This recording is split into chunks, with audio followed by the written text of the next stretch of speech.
அற்ப பொருள்களின் மூலமாக நம்மளுக்கு ஒரு சந்தோஷம் கிடைக்கிறது. அந்த சந்தோஷம் தான் இந்த வாழ்க்கையில் மிகவும் உயர்ந்தது என்று இந்த மனம் எண்ணிக்கொள்கிறது என்றால் அதை விட மூடத்தனம் வேறு ஏது இருந்துவிடும்.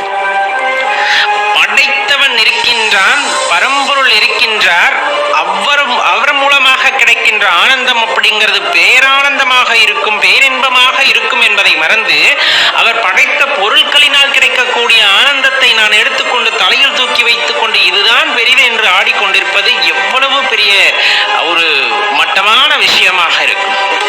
அப்ப நம்ம தெரிந்து கொள்ள வேண்டியது அப்படிங்கிறது அந்த விதையவா அல்லது விதை மூலமாக மரமாக உருவாகி அந்த விருட்சம் உண்டாகி அதில் வந்த கனி காய் இதையெல்லாம் நான் பெரிதென்று நினைப்பதா அப்படிங்கிறது உங்களோட அந்த மனதுக்கு தான் கேள்வியா கொடுக்கணும். நம்ம இங்க இருக்கிற எல்லா விஷயத்தையும் தூக்கி வச்சுக்கிட்டு இதுதான் பெருசு, இதுதான் உண்மை இப்படின்னே நினைச்சுக்கிட்டு உண்மையான அந்த விதை எது, உண்மையான அந்த ஆனந்தம் எது, உண்மையான அந்த இறைவன் யார் அப்படின்னு தேடி செல்லாமலேயே பார்ப்பதையெல்லாம் உண்மை என்று நம்பிக்கொண்டு கேட்பதையெல்லாம் உண்மை என்று நம்பிக்கொண்டு இதுதான் ஆனந்தம் இதுதான் ஆனந்தம் என்று இருப்பது வாழ்க்கை கழிந்து கொண்டே இருக்குமே தவிர இன்னும் இந்த வாழ்க்கைக்கு ஒரு தொடர்ச்சி வந்து கொண்டே இருக்குமே தவிர வீடு பேரு அப்படிங்கிறது இல்லாமலே போயிடும், முக்தி அப்படிங்கிறது இல்லாமலே போயிடும்.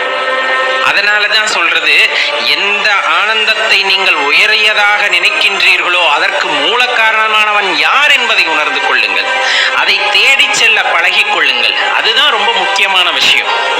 ஒரு பொருள் நம்ம கையில இருக்கு, அந்த பொருள் எப்படி படைக்கப்பட்டது அப்படிங்கிறத பத்தி நம்ம யோசிக்கிறதே இல்லை. உதாரணத்துக்கு உங்க கையில பேனா இருக்கு, நம்ம எழுதுறோம், மை ஊத்தி எழுதுறோம், அது மட்டும் தான் நமக்கு தெரியும். அதோட மேனுஃபேக்சரிங் எப்படின்லாம் நம்ம தெரிந்து கொள்வதும் இல்லை, தெரிந்து கொள்ள விரும்புவதும் இல்லை.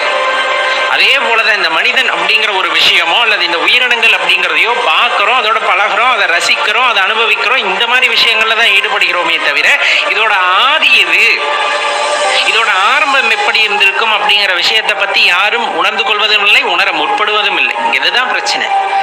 இதை தவிர்த்து விட்டு அதற்கான வழியை தேடும் பொழுது, அதை தெரிந்து கொள்ள முற்படும் போது இறைவன் எல்லா வாய்ப்புகளையும் நல்குகிறார் என்று ஞானிகள் குறிப்பிடுகிறார்கள். நம்ம முயற்சி செய்ய வேண்டியது தானே நமது கடமை. வீணாக நம் நேரத்தை கழிப்பதில் கூட சம்மதப்படுகிறோம். வீணாக நேரத்தை வீணடிக்க கூட நாம் தயங்குவதில்லை. ஆனால் அந்த வீணடிக்கும் நேரத்தில் இது போன்ற ஆக்கப்பூர்வமான விஷயங்களை பற்றி யோசிக்கும் போதோ சிந்திக்கும் பொழுதோ ஏதேனும் ஒரு தரவுகள் கிடைத்தால் அதை பிடித்துக் கொண்டு முன்னேறலாம் அப்படிங்கிற எண்ணம் ஒரு மனிதனுக்குள் வந்துவிட்டால் அவன் ஆன்மீக பாதையில் நெறிப்பட்டவனாக வாழ ஆரம்பிக்கின்றான். மாறாக அந்த எண்ணம் இல்லாதவர்கள் தீய வழிகளில் தன் மனதை செலுத்தி கொண்டு எதுவும் இல்லை அப்படிங்கிற அந்த ஒரு மாயைக்குள் சிக்கிக்கொண்டு தனது வாழ்க்கையை சின்ன பின்னமாக்கி பின் மீண்டும் இந்த வாழ்க்கையை தொடர்கதையாக மாற்றி விடுகிறார்கள் அப்படிங்கிறதான் நம்ம ரொம்ப தெளிவா தெரிந்து கொள்ள வேண்டும். அப்ப நம்ம வாழ்க்கையை தொடர்கதையாக ஆக்க வேண்டுமா அல்லது அந்த வாழ்க்கை அப்படிங்கிறது இறைவனோடு சரணடைந்து அவரையே அடைந்து விட வேண்டும் என்று நினைக்க வேண்டுமா அப்படிங்கிறது எல்லாமே நம்மளோட சிந்தனைகளுக்கு உட்பட்டது. கொஞ்சம் பொறுமையா யோசிச்சு பார்த்தீங்கன்னா இதற்கான விளக்கம் புரிய வரும்.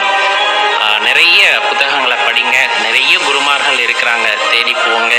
நான் சொல்றது, நான் ஒரு சின்ன ஒரு புள்ளி, அதாவது ஒரு புள்ளி வச்சாதான் அந்த கோடு போட முடியுங்கிற மாதிரி அந்த புள்ளி வைக்கிறதுக்கான கருவிதான். உண்மையா குருவை நீங்க தேடி போகும்போது நிறைய விஷயங்கள் நீங்க தெரிந்து கொள்ள